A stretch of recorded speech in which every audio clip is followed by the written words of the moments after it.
오늘 하나님의 치유라는 그 주제를 가지고 같이 말씀을 보겠습니다. 제가 참고한 책은 하나님의 치유라는 책입니다. Divine Healing이라는 그 책인데, 여기 앤드루 머레이가 기록한 책입니다. 1828년부터 1917년까지 아마 이 시대가 영적으로 굉장히 각성되고 하나님의 사람들이 많은 일을 했었던 그 기간입니다. 우리나라에 복음을 전한 그 선교사들도 1885년 그리고 1907년에 우리 최초 노예가 설립된 바로 그 기간. 그러니까 그때가 영적으로 굉장한 그 부흥의 때가라고 생각이 됩니다. 이 앤드루 머레이는 아버지가 목사입니다. 그리고 목사 가정 내에 4자녀 중 하나로 태어났고 성령의 극적인 체험을 중시하는 기독교 지도자입니다. 그래서 보통 우리 개혁주의 신학을 하는 사람은 사실 이 성령의 체험 이 분야는 사실 좀 이렇게 과외로 놓고 있는 그 분야입니다. 오늘 제가 이 성령의 체험을 중요시하는 이 앤드루 머레이의 책을 참고해서 말씀을 전하는 이유는 바로 제가 이 분야에 약하기 때문에. 그런데 성령의 역사는 어떤 사람이 주장한다고 해서 성령의 역사가 임하지 않고 또 임하고 하는 게 아니거든요. 성령은 하나님의 영이기 때문에 하나님의 뜻에 따라 하나님의 방법으로 임하는 것입니다. 남아프리카 공화국의 목회자로 사역하면서 89세까지 동안 많은 책을 저술을 합니다. 그리고 앤드루 머레이의 가장 중요하게 여기는 것은 선교였습니다.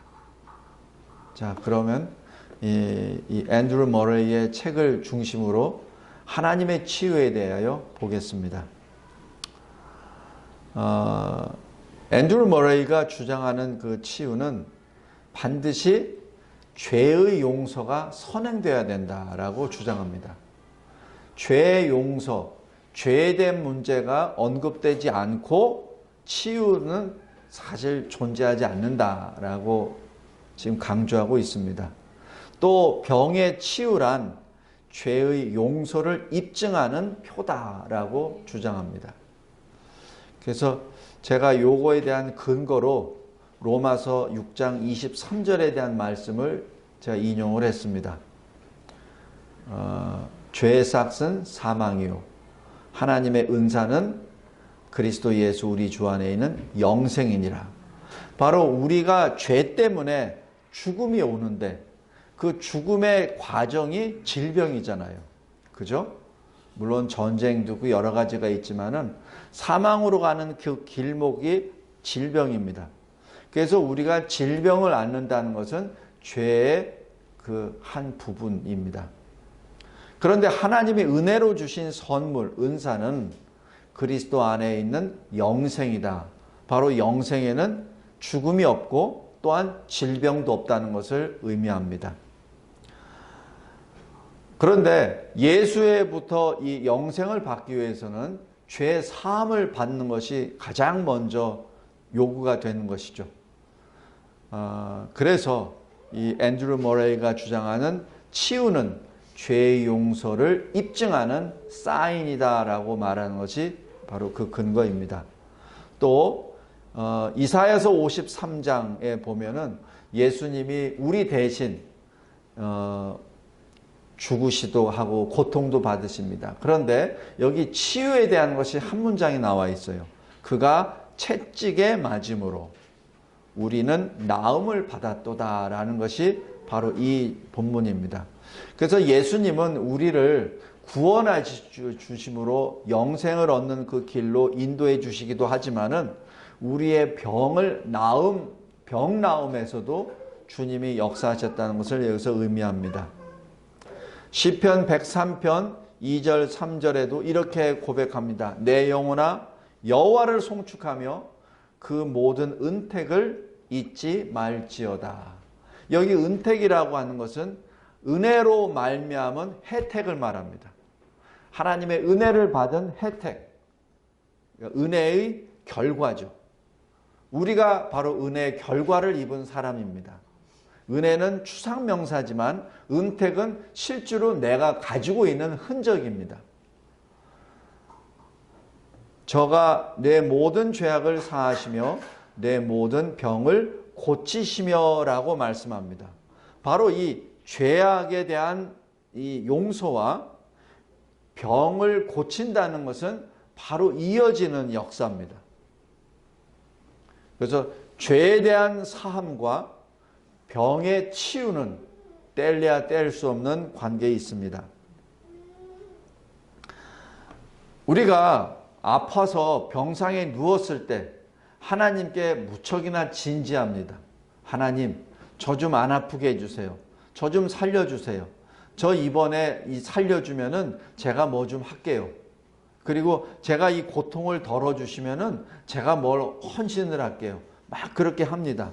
그런데 고침을 받고 나면 사실 서서히 자기가 말하고 고백하고 서원했던 것을 서서히 잊어버리고 마치 그런 걸 안 했던 사람처럼 변해가 버립니다. 여기서 중요한 것이 존 모레이가 강조하는 것이 그 병상에서 하나님께 진지하게 부르짖었을 때 당신의 죄를 고백했습니까? 지금 그것을 묻고 있습니다. 만약에 자기 자신의 고통만, 자기 자신의 질병을 나은 것만 초점을 두고 만약에 했다면 치유를 받은 다음에 하나님으로부터 멀어져 가버린다는 것을 여기서 지적합니다. 그래서 병상에서 하나님 앞에 진지하게 부르짖을 때 반드시 해야 될 것이 죄의 고백이다라는 사실이죠. 내가 무슨 죄를 졌습니다. 그래서 이러한 병을 얻었습니다. 그건 사실 우리가 연계를 시킬 수가 없죠. 그러나 그 아픔을 통하여 그 병상에 있음을 통하여 내가 나의 죄를 다시 한번 하나님 앞에 고백하고 그 죄에 대한 사함을 간구하는 그 과정이 반드시 필요하다는 것을 지적하는 겁니다. 제 개인적으로도 보면은 어디가 아프면 가장 먼저 하나님, 제가 뭘 잘못했죠? 그러면서 내가 범했었던 죄 1번부터 100번까지 하나씩 들춰나갑니다. 그런데 그 죄에 대한 고백이 얼마나 진지하고 솔직하고 심각하게 하나님께 토해냈는지 바로 그것이 그 병의 치유함과 직결되기도 하지만은 치유한 다음에 나의 삶의 변화에 직결이 된다는 사실입니다. 지금 하나님의 치유가 일어났을 때 두 가지 크게 변화가 됩니다. 하나는 거룩한 삶이 되고 또 하나는 믿음 생활이 됩니다. 이 거룩한 삶이 뭐죠?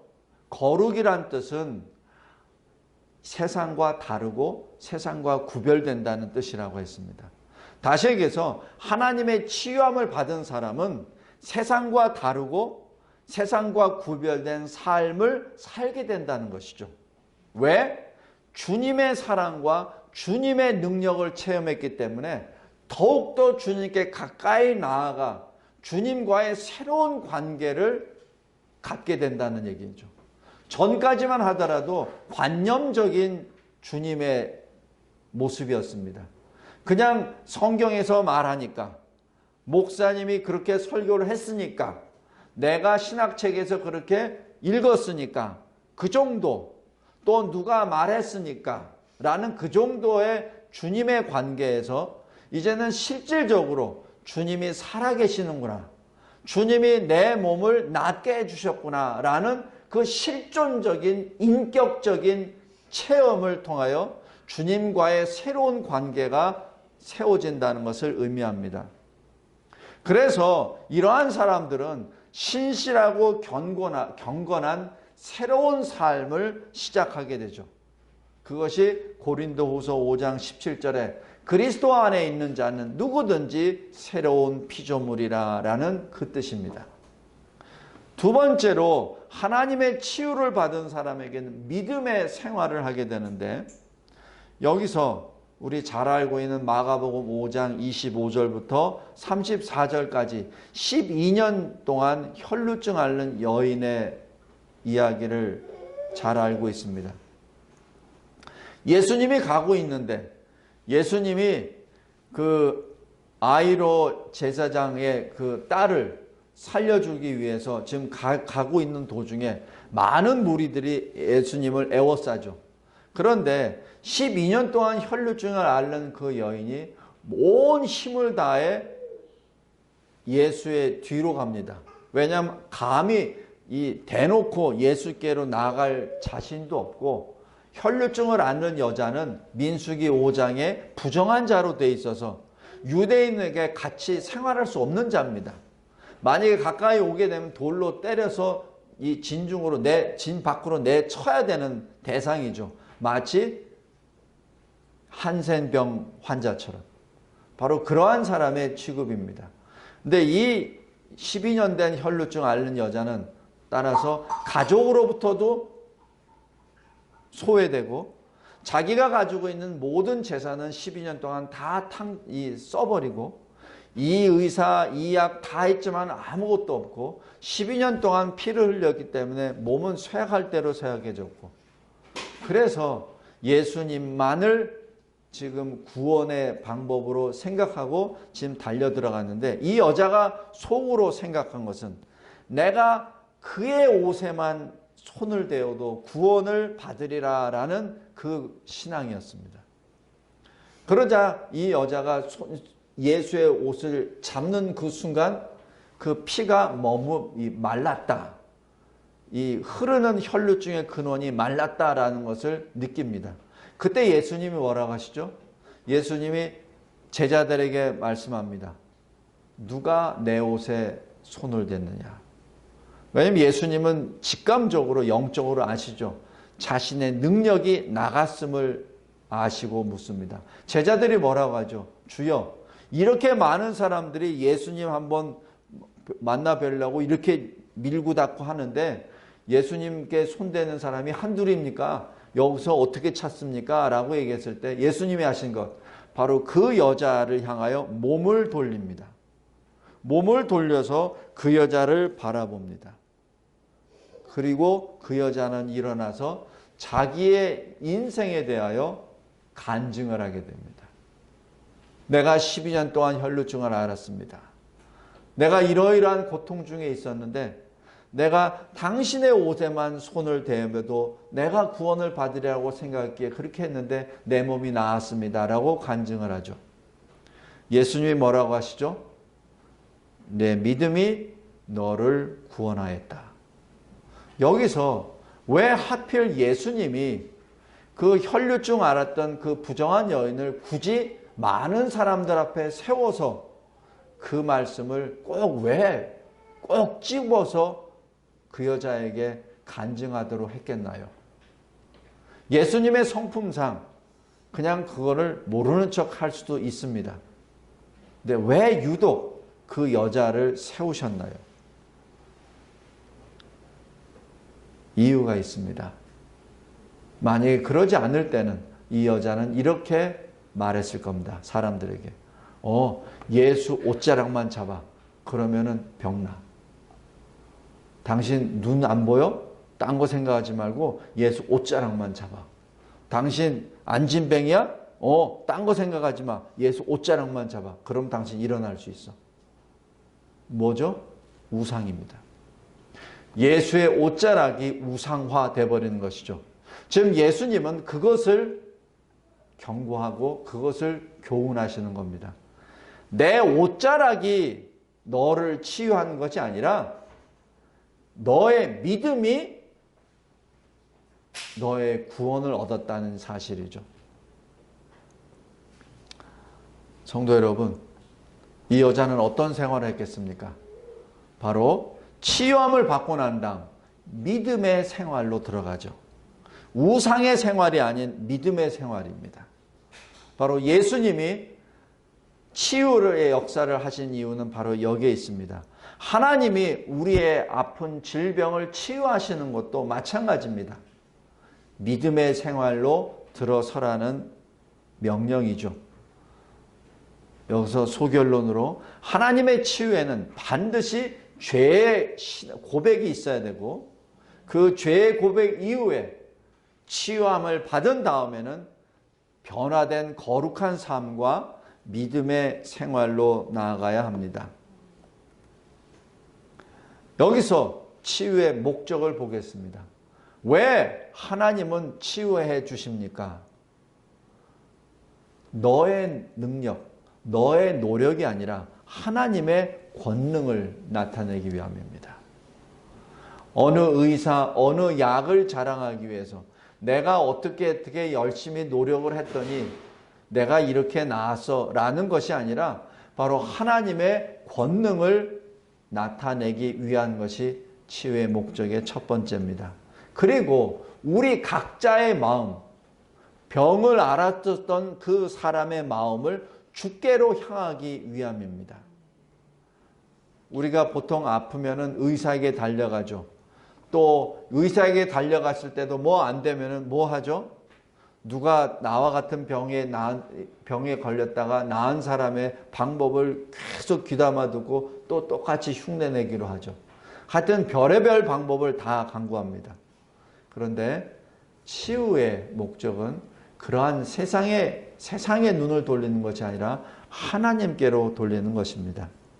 또한 주님과 깊은 교제를 하기 위함입니다. 그래서 이 병이라고 하는 것은 하나님이 우리에게 주시는 사실 큰 은혜입니다. 복입니다. 병상에 있을 때, 내가 고통 중에 있을 때, 내가 홀로 조용히 하나님과 함께, 주님과 함께 인격적으로 교제를 할 수 있는 바로 그 시간입니다.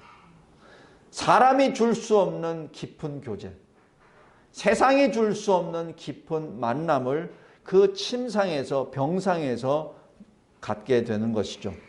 또 하나는 우리는 믿는 성도입니다. 그리스도인입니다. 우리가 가지고 있는 그 믿음과 우리가 해야 될 그 경건함을 회복시키고 더욱더 굳건하기 위하여 하나님은 우리에게 병상에 누이시기도 합니다. 그 결과 오직 주를 위하여 살 수 있도록 하나님께서 치유하시는 것입니다. 로마서 14장 8절에 사나 죽으나 주의 것입니다 라는 그 신앙 고백입니다. 치유는 주님과의 교제를 통하여 새로운 삶을 얻는다고 하였습니다. 여기서 자신의 건강을 전적으로 주께 맡겨야 합니다. 그런데 보통 아프면은 주께 맡기질 않죠. 말은 주께 맡긴다고 합니다. 말은 기도한다고 해요. 그런데 실질적으로 육신이 아프니까 그 병 자체에 집착을 하고 맙니다. 그러니까 자신의 건강이 제일 중요합니다. 모든 것으로부터 1번이 자기 건강이죠.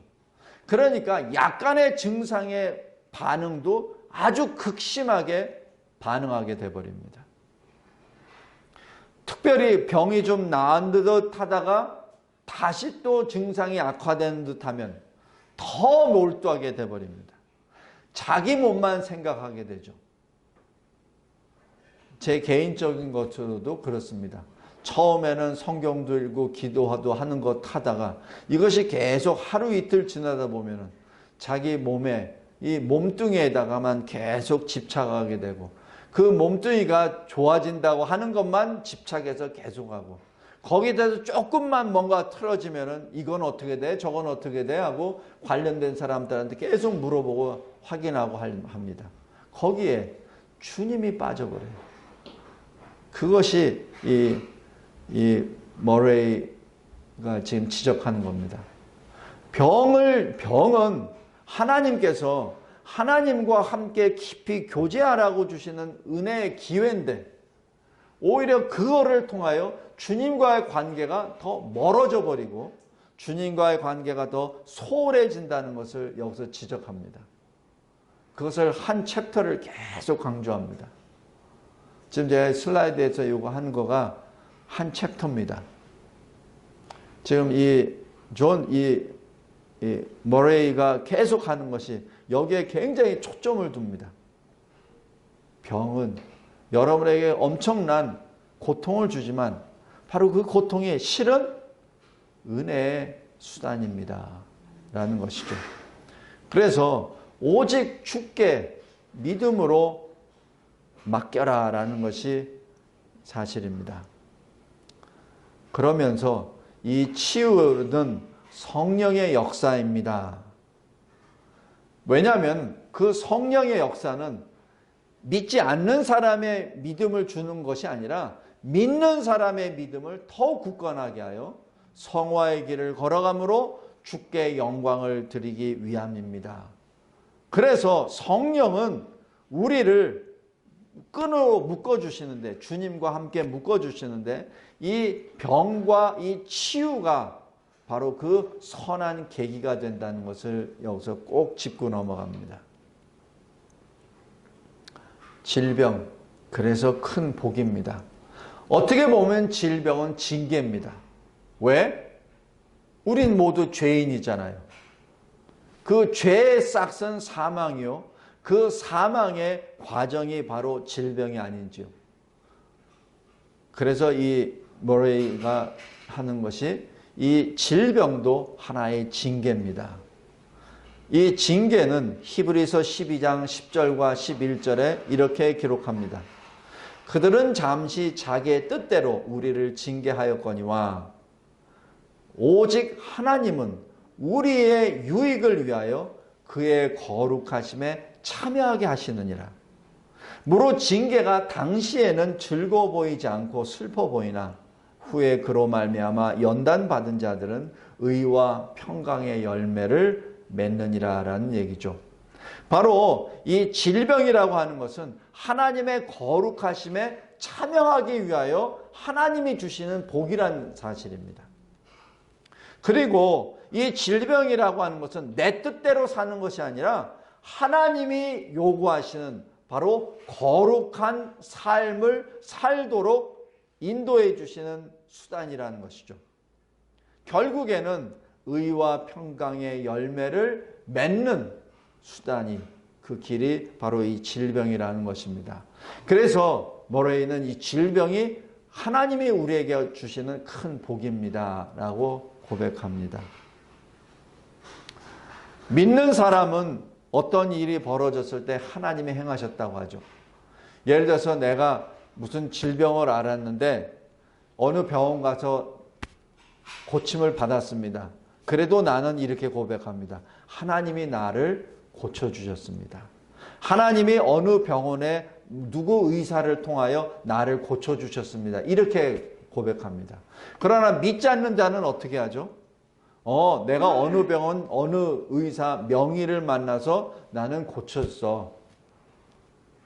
또 어떤 경우에는 나는 운이 좋아서 나았어. 어떻게 하다 보니까 나았어. 이렇게 나옵니다.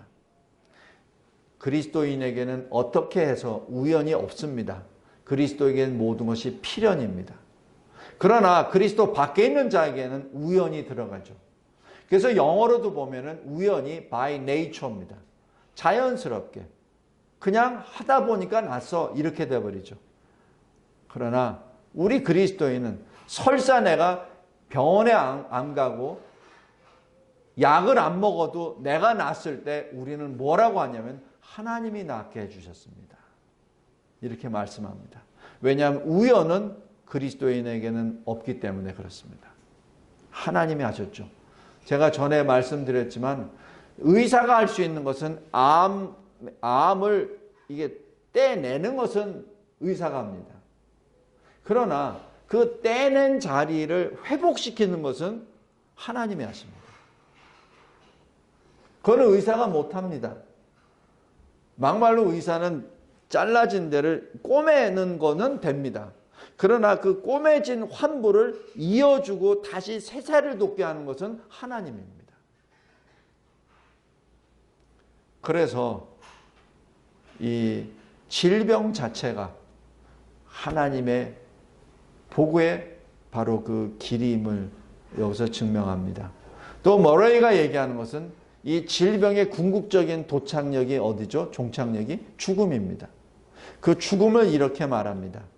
그리스도 안에서 잠자듯 이 세상을 떠나는 것입니다. 바로 이 세상의 문을 열었을 때 믿는 자에게는 주님이 두 팔을 벌리시고 영접해 주시죠. 그러나 믿지 않는 자에게는 그 문이 열리는 그 순간 영벌의 지옥에 들어가게 되죠.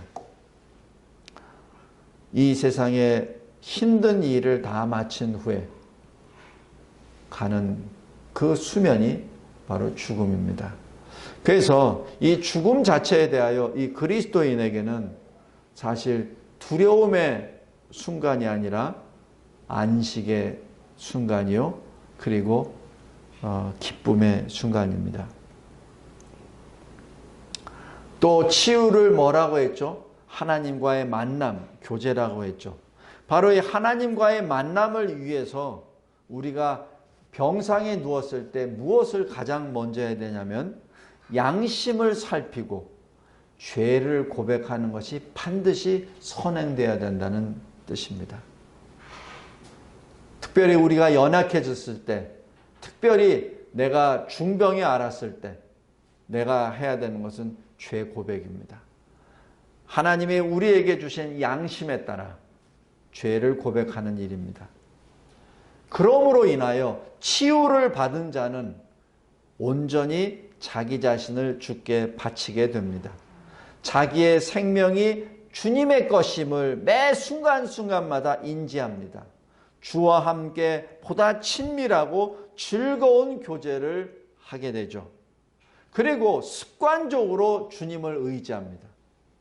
작은 일에서부터 큰 일에까지 입술만 벌릴 때마다 주님의 이름을 부르게 되죠.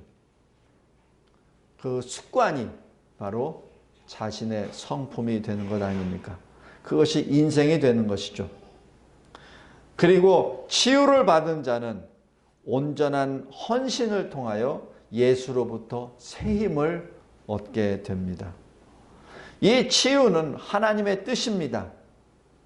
야고보서 5장 15절에 믿음의 기도를 통하여 병든 자가 구원을 얻으리라고 하셨고, 데살로니가전서 5장 23절에 흠도 없게 영과 육을 보존하기를 원하시니라는 그 말씀입니다. 그 뜻은 하나님이 질병에 대한 치유를 하신다는 것이 하나님의 뜻이란 얘기죠. 왜 그렇죠? 주님과의 더 깊은 교제를 통하여 주를 신뢰하고 더욱 잘 섬기기 위함입니다. 바로 이것이 온전한 구원을 받는 것이 우리의 특권입니다. 누가복음 15장에 나와 있는 돌아온 탕자 얘기 나오죠. 보통은 돌아온 탕자에 포커스를 맞춥니다.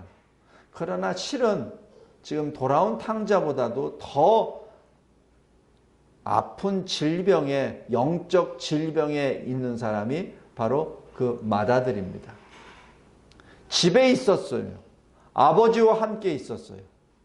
그러나 그 집에 있었던 그 아들 형은 탕자보다도 더 나쁜 상태였습니다. 집에 있음에도 불구하고 자기 특권을 알지도 못하고, 자기 특권을 누리지도 못하고, 자기 특권을 이해하지도 못하고, 자기 특권을 받아들이지도 않았습니다. 그러니까 돌아온 자기 동생에 대하여 아버지가 막 이렇게 잔치를 벌였을 때 형이 뭐라고 하죠? 굉장히 화를 냅니다. 나에게 대해서는 염소도 한 마리 안 해주면서 아버지 재산 다 말아먹은 저놈에 대해서는 이렇게 해야 됩니까? 라고 얘기하죠. 그때 아버지가 뭐라고 하시죠? 누가복음 15장 31절에 얘야, 저는 지금 죽었다가 살아나왔고 너는 나와 항상 같이 있지 않느냐. 그리고 내 것이 다 내 것이 아니냐라고 말씀합니다. 성도 여러분, 우리는 하나님의 자녀입니다. 우리는 하나님과 함께 있다는 그 자체가, 그 자체만으로도 큰 권세를 입고 있는 것입니다. 왜 하나님이 가끔 가다가 내 기도를 안 들어주시고 하나님의 그 의의 얼굴을 가리시는 것처럼 왜 느껴지죠? 그것은 나의 죄와 불신앙 때문에 그렇습니다. 하나님은 우리 아버지이십니다. 자기 자녀가 어둠 가운데 있기를 원하시는 분이 결코 아닙니다. 자기 자녀가 질병에 질질질 끌려다니며 끙끙 앓는 것을 기뻐하시는 분이 결코 아니십니다. 아버지는 그 질병으로부터 빨리 치유함을 받기를 원하시고, 아버지는 흑암에 있는 자기 자녀가 광명의 세계로 나오기를 원하십니다. 그런데 왜 안 되죠?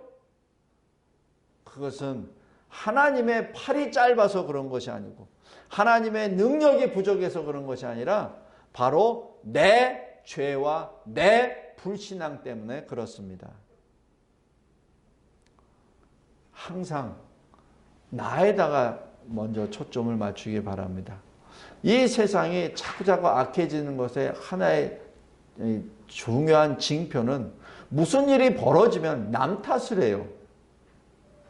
저 사람 때문에 내가 못 살고, 저 사람 때문에 내가 아프고, 저 사람 때문에 내가 출세 못하고, 저 사람 때문에 저 사람 때문에. 나중에는 나라 때문에 내가 이렇게 못 살아. 이렇게 돼버립니다.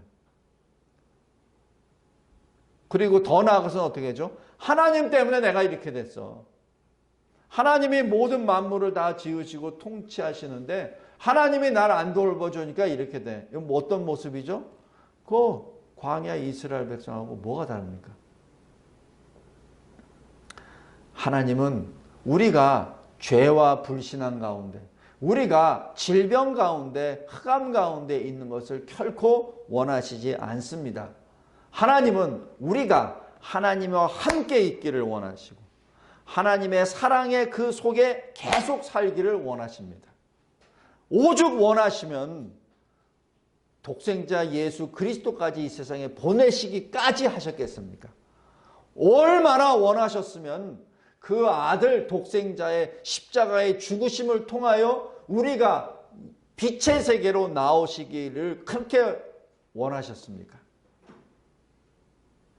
요한복음 17장 21절에 예수님이 대제사장으로서 하나님 아버지께 기도하는 것이 그거 아닙니까? 아버지가 나와 하나가 된 것처럼 저들도 내 안에서 하나가 되게 하소서. 지금 그 기도입니다. 바로 그것이 온전한 구원입니다. 자, 오늘 우리가 요한복음 15장 5절을 읽었는데 바로 포도나무와 가지의 모습입니다. 이 앤드루 머레이가 결론적으로 이 병의 치유함을 이 포도나무와 그 가지를 비유하면서 했습니다. 6가지로 됩니다. 첫 번째, 포도나무와 그 가지의 삶은 하나님을 절대 의존하는 삶입니다. 절대 의존하는 삶입니다. 내가 스스로 어떤 것도 할 수 없다는 그 사실을 인정하고 항상 나를 성령께서 포도나무와 연결시켜 주시고 항상 내 안에서 나를 통해서 직접 일하시고 나를 통해서 일하신다는 얘기죠. 왜냐하면 가지니까 열매를 맺기 위해서는 가지를 통해서 수액이 전달돼야 가지가 열매를 맺지 않습니까? 그죠? 그러니까 주님은 성령 그리스도의 영을 통해서 수액을 통해서 나를 통해서 열매를 맺는다는 그 말씀입니다. 결론적으로 예수를 빼놓고는 예수를 제외하고는 내가 어느 것도 할 수 없다는 어느 것도 가질 수 없다는 것을 말합니다. 두 번째는 바로 포도나무에 가지가 달려있다는 것은 안식을 말합니다. 가지가 포도나무에 붙어 있을 때 그때 포도나무로부터 수분을 받죠. 양분을 받죠. 열매를 맺게 됩니다. 가지가 포도나무에 붙어 있을 때 봄, 여름, 가을, 겨울이 온다 하더라도 걱정과 근심이 없습니다. 그렇다면 이런 질문이 있어요. 그러면 내가 할 거 아무것도 없네? 아닙니다. 왜냐하면 포도나무 대신 그리스도께서 사랑의 역사, 열정의 역사이기 때문에 가지는 게을러질 수가 없습니다. 계속해서 성령의 공급을 하기 때문에 가지는 계속 열매를 맺을 수밖에 없습니다. 분명한 것은 바로 가지가 포도나무에 붙어 있다는 자체가 열매의 근거요, 안식과 평강의 근본입니다. 세 번째는 바로 이러한 이 가지가 나무에 연결되어 있는 상태에서 풍성한 열매를 맺는다는 것이죠. 요한복음 15장 1절 2절에 아버지는 농부라 라고 말씀합니다. 예수님이 나는 참 포도나무라. 근데 여기서 중요한 것이 가지가 내게 붙어 있는데 열매를 맺지 아니하면 어떻게 되죠? 아버지가 떼내버립니다. 왜냐하면 가지는 붙어 있는데 열매가 없다는 얘기는 수분 공급이 원활히 이루어지지 않는다는 얘기요. 그 가지는 이미 말라버린 것이죠. 그렇기 때문에 농부 대신 하나님 아버지께서는 그 가지를 없애버린다는 얘기죠. 만약에 그 열매를 맺는 가지라면 깨끗하게 해서 더 열매를 맺도록 하신다는 것이죠. 그 결과 열매를 많이 맺게 함으로 아버지께서 영광을 받으실 것이요. 그 가지는 예수의 제자가 될 것이라고 말씀합니다. 여기서 하나님은 늘 우리가 그리스도와 어떤 관계에 있는지를 살펴보십니다. 하나님 아버지께서 우리가 참 포도나무이신 그리스도와 얼마나 잘 연결되어 있는지, 연결되어 있어서 지금 양분을 잘 받고 있는지, 그 결과 열매를 지금 잘 맺고 있는지 그것을 아버지께서 보신다는 것이죠. 여기서 사역과 열매를 혼동해서는 안 된다고 모레이가 지적을 합니다. 내가 일을 열심히 했으니까, 내가 교회 일을 열심히 했으니까 나는 됐어 라는 얘기가 아닙니다. 그 교회 일이라고 하는 것은 하나의 표면적인 일이요, 마치 가지가 나무에 달려있는 그 모습인데, 지금 하나님이 보시는 것은 그 수분이 갔냐는 얘기입니다. 성령이 그 가지를 지금 주장하고 있느냐는 얘기죠. 그 가지가 매달려 있는데 성령에 의해서 일을 하고 있는지, 아니면은 가지가 지 마음대로, 지 소견에 오른 대로 자기 뜻대로 하는 것인지, 그거를 본다는 얘기죠. 그렇게 되면 어떻게 되죠? 자기 소견이 오른 대로 하게 되면 열매가 맺겠습니까? 일은 열심히 했는데 열매가 맺겠습니까? 그러면 아버지께서 어떻게 하죠? 가지를 쳐버리죠. 일과 열매를 혼동해서는 안 된다고 머레이가 굉장히 강조를 합니다. 열매는 그리스도께서 마음속에 들어가서 그리스도의 생명과 능력과 그리스도의 사랑이 임하는 것이 되어야 한다는 것을 말합니다. 그래서 항상 삶 속에 예수 그리스도가 절대 필요합니다. 네 번째로, 이 포도나무와 가지의 이 관계는 교제의 삶입니다. 왜냐하면 어느 한순간도 가지가 떨어질 수 없는 삶입니다. 만약에 가지가 어느 한순간이라도 떨어진다면 그거는 이어질 수 없죠. 그 가지는 떨어질 수밖에 없습니다. 매 순간순간마다 이 나무에 붙어 있어야 합니다. 이것을 다시 신학적으로 말하면 오직 예수 그리스도만을 바라보는 삶입니다. 그리스도 안에서 받는 안식과 평강의 삶이죠. 바로 성령이 우리를 그리스도께 연결시켜 주시고 우리가 하는 기도를 통하여 그리스도와 조용한 홀로 인격적인 실존적인 교제를 하게 됩니다. 그래서 기도가 중요합니다. 그래서 기도를 영으로 하는 기도가 중요하고 말씀으로 하는 기도가 그래서 중요합니다. 다섯 번째, 포도나무와 가지의 그 관계는 헌신입니다. 왜냐하면 내가 이 나무에 붙어 있기 때문에 나무를 위해서 존재하는 것이죠. 왜? 나무가 나를 위하여 모든 것을 주셨기 때문에. 만약에 나무가 없다면 나는 존재하지 않습니다. 나무가 나를 붙잡고 있지 않다면 가지는 의미가 없어요. 예수 그리스도께서 말씀하십니다. 하나님께서 나에게 주신 것처럼 내가 너에게 주노라. 하나님께 내가 기쁨을 주시지 너희도 마찬가지 나 그리스도를 기쁘게 하라는 얘기죠.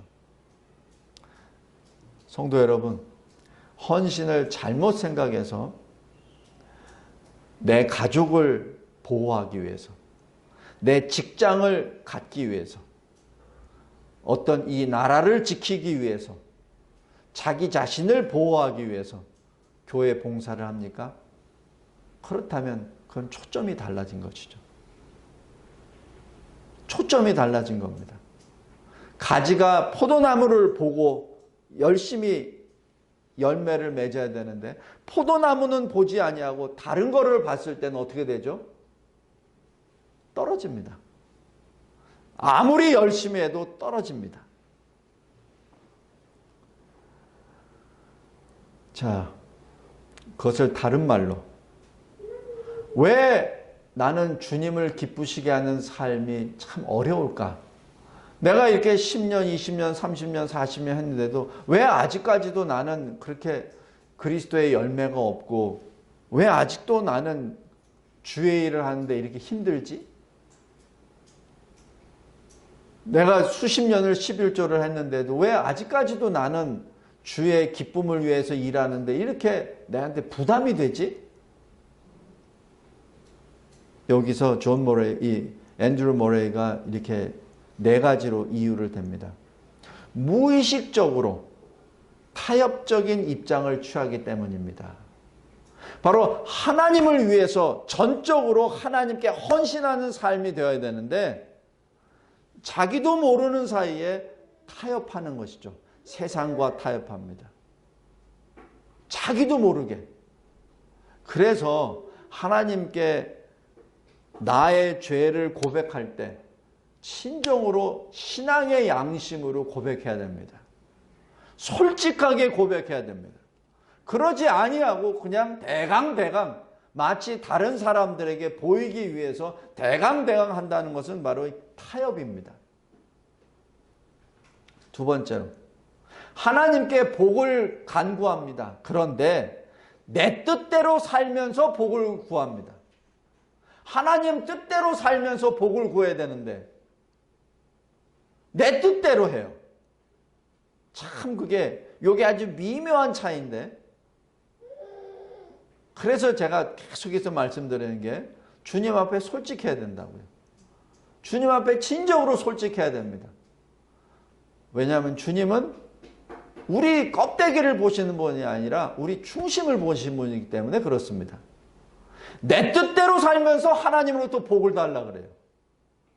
그리고 겉보이는 것은 열심히 일하는 것처럼 해요. 헌신하는 것처럼 막 하고 교회 일에 앞장서는 것처럼 막 합니다. 헌금도 많이 하는 것처럼 막 해요. 언뜻 보면은 굉장히 엄청난 성도예요. 그런데 속으로 들어가면은 자기 뜻대로 삽니다. 하나님이 없어요. 자기 뜻대로 삽니다. 그러니까 어려운 거죠. 세 번째로 왜 어렵죠? 자기 계획대로 자기가 선택합니다. 그래놓고 죄악에 빠지지 않게 해달라고 해요. 자기가 죄악의 길로 가놓고 나보고 죄악의 길에 빠지지 않게 해달라고.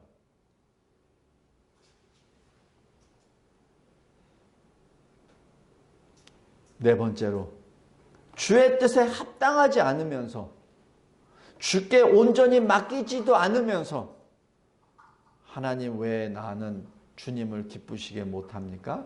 이렇게 말을 합니다. 제가 이 내용을 쭉 읽으면서 이 앤드루 머레이 이 목사님이 굉장히 영적으로 많이 많은 묵상과 갈등을 하신 분이 아닌가라고 생각합니다. 이분이 지금 4가지로 이렇게 기록한 것이 저에 대해서 얘기하는 것 같더라고요.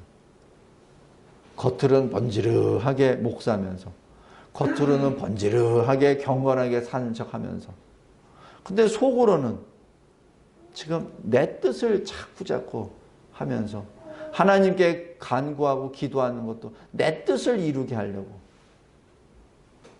하는 것을, 제 모습을 보았습니다. 마지막입니다. 주님이 말씀하시죠. 나는 포도나무요 너희는 가지라. 내가 너희를 있는 그대로 받을 것이다. 내가 너희를 내 곁으로 이끌어 복을 주고 강하게 할 것이다. 내 영으로 너희를 채울 것이다. 내가 너희를 내 가지로 만들겠다. 내가 나를 너희에게 주었노라. 그러므로 너희도 온전히 내게 주어라. 내가 너희를 위하여 죽음으로 내가 온전히 너희의 것이 되었으니 이제 와라. 너희를 온전히 맡겨 내 것이 되게 하라.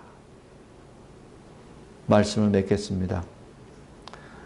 병의 치유, 하나님이 고쳐주시는 하나님의 역사, 하나님의 치유입니다. 그 치유를 받으면서 다시 한번 내가 얼마나 심각한 죄인임을 처절하게 주님 앞에 고백했을 때 주님이 우리에게 우리 몸의 질병뿐만 아니라 우리 영적인 문제까지도 회복시켜 주리라 확신합니다.